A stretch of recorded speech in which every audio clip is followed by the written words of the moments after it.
La semaine dernière, quelqu'un m'a posé une question sur Instagram. Elle voulait savoir ce que je pensais des plain-pieds. Est-ce que c'était mieux qu'une maison à étage, etc. Et c'est une question que j'ai bien aimée parce que je l'ai souvent eue quand je concevais et vendais des maisons.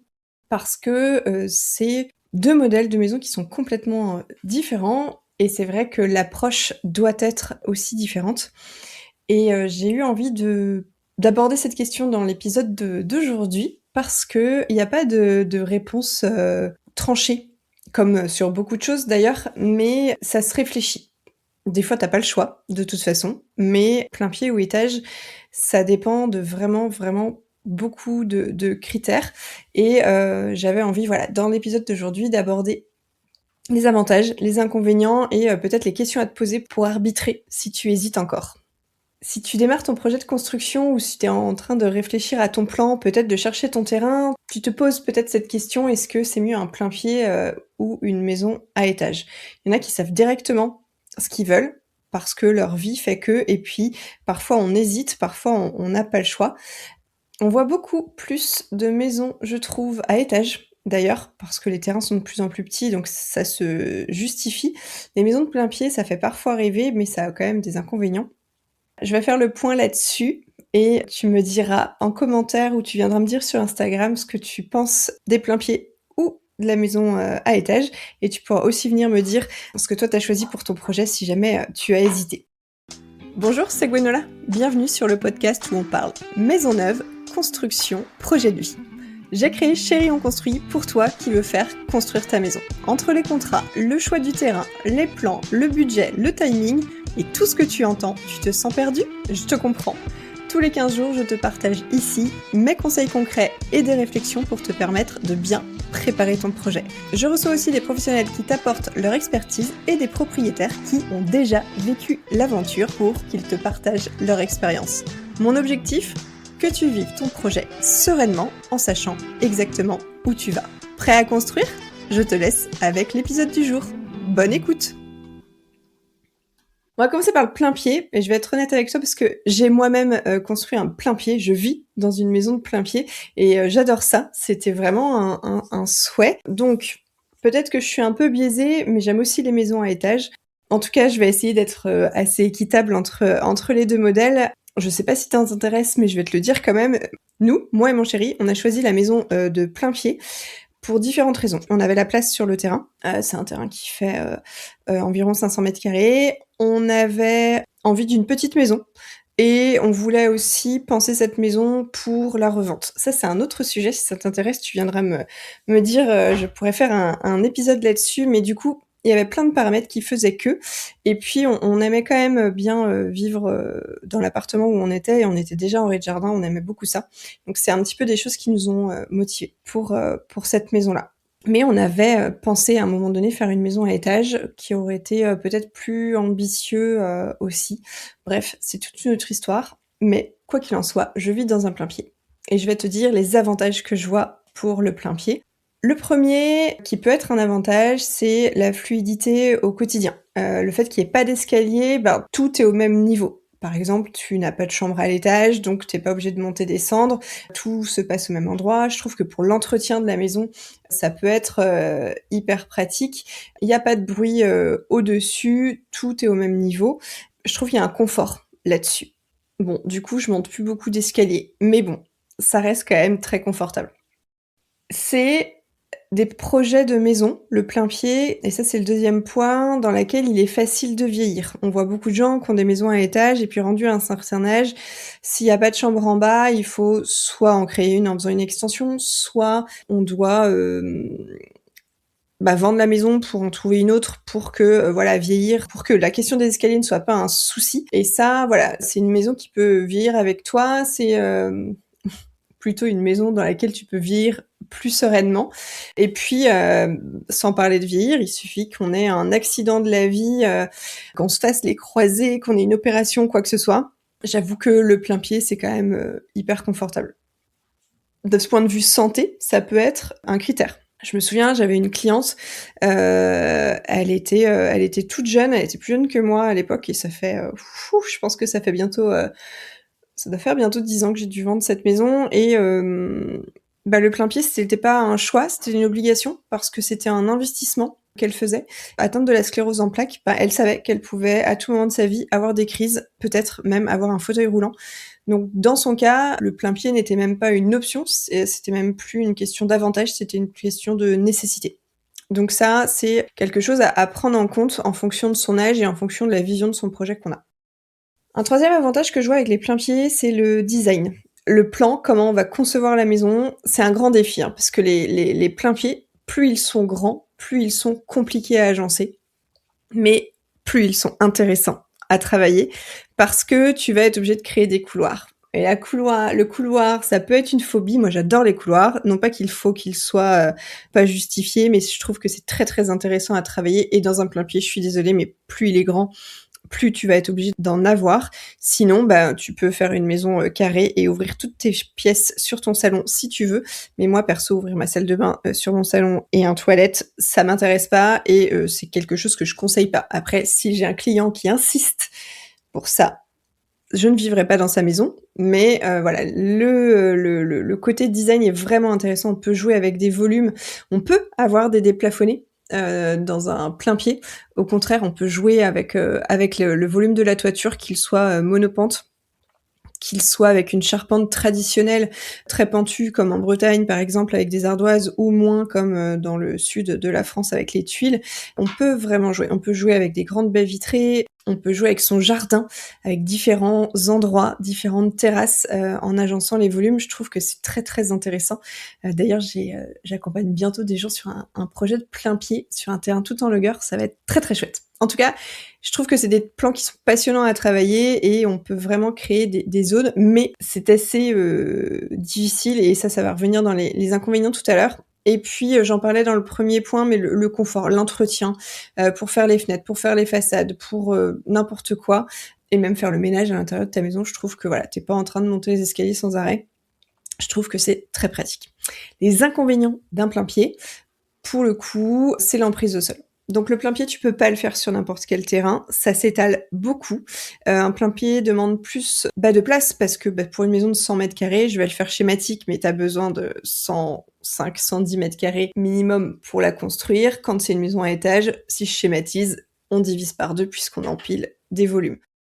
Donc forcément, ça demande un plus gros terrain, ou alors tu peux imaginer que tu as envie d'un petit terrain ou que t'as pas envie de jardin. Tu veux pas t'embêter avec la tondeuse et un trop gros entretien, donc tu peux avoir un terrain pas forcément très grand et utiliser un maximum de l'emprise au sol que tu peux, mais faut faire attention parce que dans certains règlements de PLU ou de lotissement, l'emprise au sol est quand même hyper cadrée.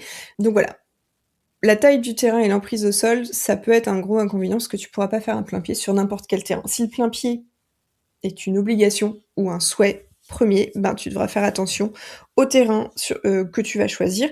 Et pour le coup, je te conseille de faire des projets, de réfléchir à l'implantation avant de t'engager sur un terrain pour pas être frustré. Sur le plein pied, la gestion des zones jour, zone nuit, en fonction de l'organisation, l'orientation et de la forme de ton terrain est pas toujours évidente. Autant c'est passionnant d'en travailler, autant ça peut être vite frustrant quand t'as pas d'idée, quand t'es pas forcément bien accompagné, etc. Parce que tu peux vite te retrouver avec des chambres proches des espaces de vie, j'en parlais tout à l'heure, et c'est pas hyper confortable. Quand on a cette dissociation pièce de nuit, pièce de vie dans un plein pied, il y a des points techniques à gérer sur les murs, sur les cloisons. Traiter des cloisons en phonique, ça peut être hyper intéressant, voire important, pour ne pas être dérangé. Si vous êtes très très sensible au bruit, agencer un plein pied peut avoir des contraintes. Donc ça se travaille quand même beaucoup. Et c'est vraiment une question de vie et de comment on vit. Est-ce qu'on fait du bruit? Est-ce qu'on reçoit du monde tard le soir? Est-ce qu'on veut vraiment que nos enfants soient très à part? Est-ce qu'on veut être avec nos enfants? Enfin voilà, tout ça, c'est des questions à vous poser parce que la gestion de l'intimité des zones nuit peut être un petit peu plus compliquée, surtout en fonction du terrain que vous avez. Dernier inconvénient, le prix au mètre carré est quand même souvent un tout petit peu plus élevé qu'une maison à étage. Je connais pas les prix au mètre carré de toutes les régions et les méthodes de construction variant aussi, c'est pas toujours vrai, mais moi je vais te parler de ce que je connais et de ce que j'ai pu observer en Bretagne. Jusqu'à 100 mètres carrés, une maison de plein pied ou à étage étaient relativement au même prix au mètre carré. Plus le plain-pied grandissait, plus il était cher. Ça s'explique parce que plus ta maison s'étale, plus t'as de fondation et plus t'as de toiture. L'exemple que je donnais tout à l'heure d'une maison de 100 mètres carrés, ben, pour schématiser, tu vas avoir 100 mètres carrés de fondation, 100 mètres carrés de toiture. Enfin, 100 mètres carrés de fondation, on s'entend parce que les fondations ne font pas 100 mètres carrés, mais tu vas avoir le pourtour d'une surface de 100 mètres carrés à faire avec des fondations et tu vas avoir 100 mètres carrés grosso modo, de toiture pour schématiser. Sur une maison à étage, bah, tu divises ça par 2. Donc forcément, le coût au mètre carré va être un petit peu moindre pour une maison à étage, mais jusqu'à 100 mètres carrés, je voyais pas beaucoup la différence quand je faisais des comparaisons. Par contre, dès que tu commences à avoir un plein pied qui fait 110, 120, 130 et plus en termes de surface habitable, là tu commences à générer des coûts. Pourquoi ? Parce que tu vas créer des décrochés, créer des coins, mettre plus de fenêtres, jouer avec les volumes, et cette recherche d'esthétique et de pratique va générer souvent des surcoûts et ça devient un petit peu plus cher. Dans des régions où le plein pied est beaucoup plus courant, je trouve que dans le sud, il y a beaucoup plus de plein pied que dans le nord de la France. Quand je dis dans le nord, c'est au-dessus de la Loire. Quand je dis dans le sud, c'est en dessous la Loire. Donc je divise la France en 2. Voilà, dans le sud, les maisons sont faites un tout petit peu différemment que dans le nord sur certains points. Et je suis pas sûre que la différence soit si notable. Pour autant, voilà mon retour d'expérience là-dessus. Donc voilà les 3 inconvénients qu'on pourrait dire pour les pleins pieds. C'est l'emprise au sol et la taille que ça demande, la gestion du plan qui peut être un petit peu difficile, et le prix au mètre carré qui peut parfois être plus cher. Mais c'est pas toujours le cas, donc à voir. Les avantages, c'est une vie au quotidien hyper fluide, c'est confortable, tu peux vieillir, tu peux avoir des accidents de la vie, ce sera beaucoup plus simple. Et puis, c'est des plans et des maisons qui peuvent avoir beaucoup, beaucoup de charme, de caractère et qu'on peut travailler de manière intéressante. Voilà un petit peu pour le plein pied. Concernant la maison à étage, des fois, sur certains terrains, t'auras pas le choix. Tu peux vouloir un plein pied, mais t'as un coup de cœur sur un terrain, et là, tu dois faire une maison à étage. Rassure-toi, si c'est ton cas, on peut faire des très très belles choses en maison à étage, mais les terrains sont de plus en plus petits et vont être de plus en plus petits, donc on n'aura pas vraiment le choix à un moment donné. Et puis les coefficients d'emprise au sol sur certains PLU ou dans certains règlements de lotissement sont tellement drastiques qu'on n'a pas le choix. Donc la maison à étage devient la seule option, donc ça peut être déjà à vérifier avant.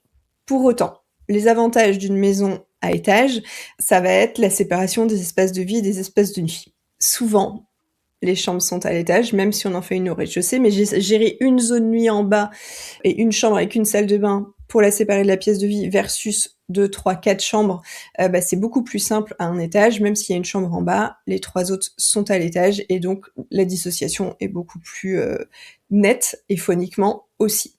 Sauf si vous avez un plancher bois, et là je vous le conseille pas pour le coup. Parce que le bruit est un peu plus important quand on a un plancher en bois. Sur une maison à étage, cette séparation est claire et nette avec l'escalier. Sauf si tu fais un gros déplafonné avec une mezzanine, là tu n'auras pas cette séparation-là. Mais en tout cas, sur le principe, c'est un peu plus facile de séparer.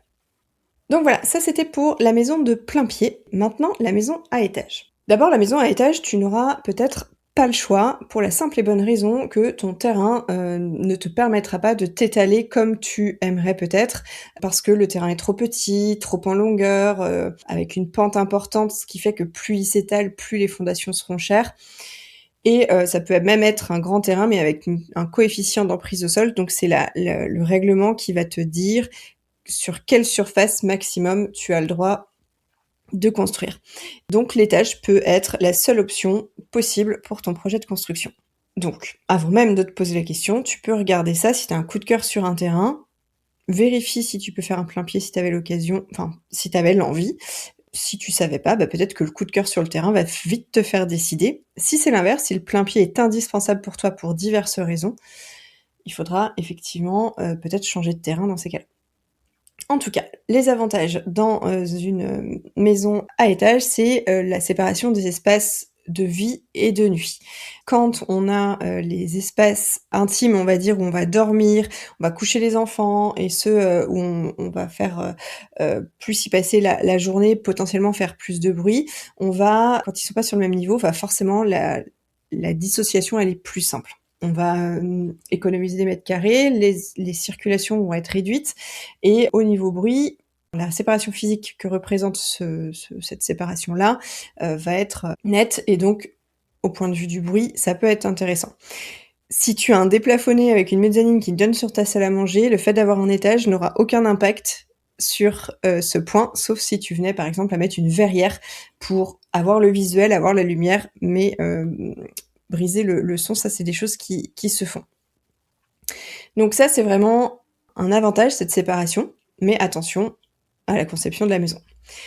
Faire une maison à étage a l'autre avantage d'avoir une emprise beaucoup plus petite et donc de te laisser plus de jardin. Si ton souhait c'est d'avoir un jardin plus ou moins grand, de faire un potager, etc., la maison à étage peut être une option intéressante parce que tu vas libérer des mètres carrés pour planter ou avoir une pelouse ou avoir un terrain de boules, peu importe, ce que te laisserait peut-être pas faire une maison de plein pied. Donc c'est vrai que l'optimisation sur le terrain d'une maison à étage, c'est ça. Si jamais tu construis en bord de mer, à la montagne ou en pleine campagne, mais que tu as une jolie vue, ben, le fait d'avoir une maison à étage, parfois on est limité au rez-de-chaussée, on n'a pas la meilleure vue. Passer à l'étage peut être intéressant. D'ailleurs, des maisons un petit peu atypiques existent où on met toutes les zones de nuit au rez-de-chaussée parce que la vue est à l'étage et qu'on veut en profiter quand on est réveillé et pas quand on dort. Donc il y a des maisons comme ça qui inversent les usages, zone nuit en bas et zone jour en haut. Moi j'habite en Bretagne, il y a plein de maisons comme ça parce que c'est pas si courant. C'est un peu atypique et les gens en règle générale n'aiment pas l'atypique, mais si la vue est importante pour toi, ça peut être une belle alternative pour aller chercher une vue. Et enfin, bah, je le disais un petit peu déjà tout à l'heure, c'est le coût global, hein. Une maison à étage va te coûter moins cher au mètre carré. Je dis bien en règle générale, parce que si tu mets des complications, des toitures, une isolation, beaucoup de fenêtres, tu peux arriver au même prix au mètre carré qu'une grande maison de plein pied qui a des choses peut-être plus simples. Donc c'est en règle générale, mais pour les mêmes exemples que j'expliquais en début d'épisode, ça peut être une notion économique. C'est pas pour rien que beaucoup de plans types chez les constructeurs vont être carrés, rectangles, t'as pas beaucoup de décrochés, et le fait que ce soit étage, ben, ça reste économique d'un point de vue construction. Les inconvénients d'une maison à étage, il y en a, c'est que il y a l'escalier. L'escalier va te parfois compliquer la tâche quand on conçoit le plan, ça c'est vrai. Des fois c'est pas hyper joli, on n'aime pas comment il est placé sur notre escalier, c'est pas forcément le look qu'on aurait aimé. T'as peut-être envie d'un certain escalier, mais pour ton plan ça marche pas, etc. Donc l'escalier peut être un inconvénient. C'est un inconvénient l'escalier aussi d'un point de vue praticité. Si tu fais une maison à étage et que t'as pas de chambre en bas, s'il t'arrive quoi que ce soit dans la vie, l'escalier tu vas pas beaucoup aimer et c'est ça qui va compliquer la vie dans la maison. Donc bon, ça reste un joli inconvénient. On peut aussi faire des très très très beaux escaliers. La transmission de bruit si t'as un déplafonné. Parce que si tu fais ce vide sur séjour incroyable, instagrammable, pinterestable, tout ça, et que ta mezzanine ouverte et que les chambres de tes enfants donnent au-dessus de ta salle à manger, pour raccourcir, bon bah là, la transmission de bruit, elle est là. Et même si t'as un étage, ça ne changera rien, donc il faudra regarder comment fermer cette mezzanine et se déplafonner. Je parlais tout à l'heure de la verrière, c'est intéressant, mais voilà. Ça peut être aussi une transmission de bruit parce que l'entrée, par exemple, l'escalier est dans l'entrée et l'entrée est trop ouverte sur le séjour, donc tout va monter quand même dans les escaliers. Donc il y a des manières de séparer les entrées, séparer les escaliers pour justement éviter la transmission de bruit, mais ça c'est un inconvénient que tu peux ne pas percevoir sur tes plans. Et c'est bien d'y réfléchir parce que la transmission de bruit entre deux niveaux, ça se gère aussi et ça se gère en plan et aussi en matériaux.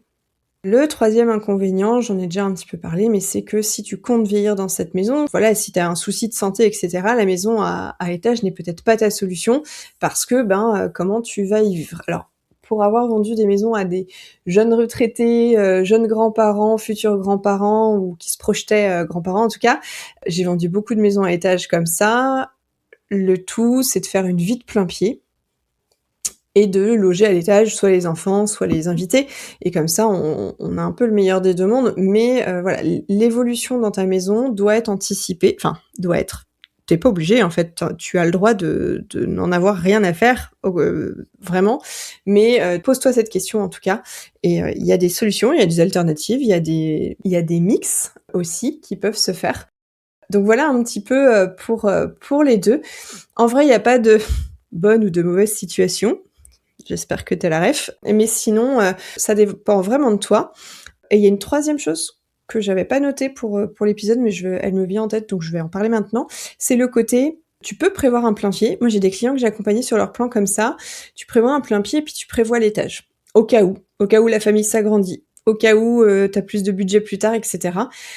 Ça peut être un bon mix des deux. Tu te fais une vie de plein pied, puis tu te fais des espaces bonus dans tes combles ou à l'étage, qui est déjà construit. Donc, en termes d'investissement plus tard, ce sera moindre. Attention, parce que on verra ça plus tard, dans ce cas-là, peut coûter très très cher lorsque tu vas te mettre à faire l'étage. J'ai déjà accompagné aussi, c'était à l'époque où je vendais des maisons, on avait fait tout un projet de plein pied qui fonctionne bien, c'était une maison destinée à la location, et le client s'était dit si ça se trouve un jour on y vivra, parce que la maison qu'on a actuellement est très grande, donc je veux faire en sorte que l'étage de cette maison de plein pied, qui était un investissement à l'époque, soit aménageable. Donc on avait passé en plancher béton à l'étage, etc. Mais on avait réfléchi la position de l'escalier dans cette maison de plein pied. On avait anticipé ça.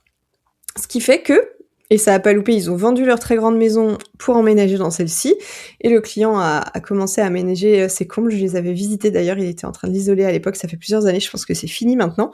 Il y avait l'escalier qui était prévu, et on avait imaginé un petit peu la disposition. Voilà. Là, ce qu'ils avaient pas fait à l'époque, c'est les arrivées d'eau et les arrivées électriques, mais je te le conseille, si tu sais déjà que tu veux faire des choses à l'étage, prévois ça t'évitera de casser des choses dans ce que tu auras construit et qui sera tout neuf. Voilà, ça c'était la petite aparté du je fais un plein pied mais je veux un étage quand même. En fait, au final, les vraies questions à te poser, c'est comment est ton terrain? Qu'est-ce que tu peux faire dessus? Ensuite, quelle est la famille? Est-ce que c'est une famille de 2 personnes? Est-ce que c'est une famille de 3, de 4, de 10? On ne sait pas, qui vit dans cette maison. Ça, c'est vraiment en fonction de ça aussi que tu vas répondre, parce que plus tu auras besoin de chambres, plus tu vas avoir besoin de grands. Peut-être que le plein pied va devenir trop cher, par exemple. Quel est ton budget terrain versus construction? Ça dépend. Si tu achètes un terrain vraiment pas cher, peut-être que tu vas pouvoir te faire plaisir pour avoir un grand plein pied, et peut-être que si le budget est plus réduit, tu vas devoir aller à la plus économique, qui sera très certainement l'étage. Sauf si tu fais une maison de 80 m², et dans ces cas-là, c'est vrai que je l'ai pas dit au tout début, mais si tu fais une toute petite maison, 70-80 m², le plein pied a de bonnes chances d'être beaucoup plus économique. Sur du 2-3 chambres, ça fonctionne bien, si c'est bien pensé, et ça fonctionne. Et puis, après, il y a qu'est-ce qui te fait envie? De quoi t'as envie et de quoi t'as besoin? Et ça, c'est les vraies questions à te poser. Analyser ton terrain, comment tu vois l'évolution de ta famille et de ta vie dans cette maison, comment tu vis et quelles sont tes priorités, c'est quoi ton budget et qu'est-ce qui te fait kiffer et c'est quoi ce dont tu rêves, en fait. Comme je le disais, il n'y a pas de bonne ou de mauvaise réponse entre un plein pied et un étage. Il y a des solutions et des maisons qui sont faites pour ceux qui y habitent, leur mode de vie, leur famille et leurs conditions physiques aussi. Donc ce que je te conseille, c'est d'en parler, et si c'est vraiment un souhait, je veux construire une maison de plein pied, et c'est le premier truc qui te vient, ton terrain, tu vas le chercher en fonction. Si tu hésites encore, peut-être qu'il y a des critères qui vont t'orienter vers une solution ou une autre, et puis si tu veux une maison à étage, tu as beaucoup plus de possibilités dans tes choix de terrain. Ça veut pas dire qu'il ne faut pas analyser ton terrain, parce que tu peux aussi être coincé sur certains terrains avec des maisons à étage, mais tu as quand même beaucoup plus de latitude là-dessus. Donc voilà, j'espère que l'épisode t'a plu, j'espère que si tu hésites entre les deux, tu as des éléments de réponse qui pourront t'aider à prendre la décision. Si tu as pris ta décision, viens me le dire en commentaire ou échanger avec moi sur Instagram, je serai ravie. Et puis, si tu veux qu'on échange sur ce sujet, on discute sur Instagram avec grand plaisir. Si tu as envie que j'analyse ton plan et que je regarde le projet que tu as actuellement, si tu as des doutes, si ton professionnel ne t'écoute pas, si t'es pas sûr ou s'il y a quelque chose dont tu as très envie mais que tu n'arrives pas à matérialiser dans ton plan, pense à réserver ton diagnostic de plan. Je mettrai le lien en description de l'épisode et on discutera concrètement de ce qui coince et de pourquoi tu n'arrives pas à avoir ce que tu veux et les premières choses à travailler pour y arriver. Et je serai ravie de t'aider à cette étape des plans qui est si importante. Je te souhaite une belle journée, après-midi, nuit, balade en voiture, en vélo, à pied ou si jamais tu es en train de faire ta vaisselle. Et je te dis à très vite pour un prochain épisode.